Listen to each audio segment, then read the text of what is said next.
কপাল পুড়ল বাংলাদেশের, যেখানে ভারতের সাথে ম্যাচ খেলতে গিয়ে বাংলাদেশের বোলিং ইউনিটের সবচেয়ে গুরুত্বপূর্ণ বোলার আহত হয়েছেন। ভারতের সাথে প্রস্তুতি ম্যাচে বাংলাদেশের জন্য বয়ে আনলো বড় দুঃসংবাদ। বিশ্বকাপের ওয়ার্ম আপ ম্যাচে বাংলাদেশ ভারতের কাছে হেরেছে বিশাল ব্যবধানে, যেখানে বাংলাদেশের সবচেয়ে গুরুত্বপূর্ণ পেস বোলিং শরীফুল ইসলাম আহত হয়েছেন বোলিং করতে গিয়ে। তবে বিশ্বকাপের মূল পর্ব এখনো বাকি আছে।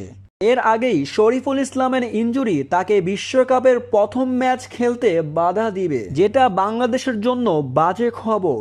ভারতের ম্যাচে বোলিং করতে এসেই চোট পেয়েছেন শরীফুল ইসলাম। সে চোট পাওয়ার সাথে সাথেই তাকে হাসপাতালে নিয়ে যাওয়া হয়। তবে এই চোট কবে সারিয়ে উঠবেন শরীফুল ইসলাম, এ নিয়ে সুনির্দিষ্টভাবে কোনো তথ্য দেয়নি মেডিকেল ডিপার্টমেন্ট। তবে বিভিন্ন গণমাধ্যমে শোনা যাচ্ছে শরীফুল ইসলামের হাতে পড়েছে 6টি সেলাই। তবে কি টুর্নামেন্ট থেকে ছিটকে গেলেন শরীফুল ইসলাম? যেখানে টাইগাররা প্রথম ম্যাচ খেলবে শ্রীলঙ্কার বিপক্ষে, সেই ম্যাচে শরীফুল ইসলাম ইতিমধ্যেই অনিশ্চিত হয়ে গেছেন। তার এমন ইনজুরি বাংলাদেশ জাতীয় দলকে দুশ্চিন্তায় ফেলে দিয়েছে। শরীফুল ইসলাম কবে ফিরবেন মাঠে, এ নিয়ে কোনো তথ্য দেয়নি বাংলাদেশ ক্রিকেট।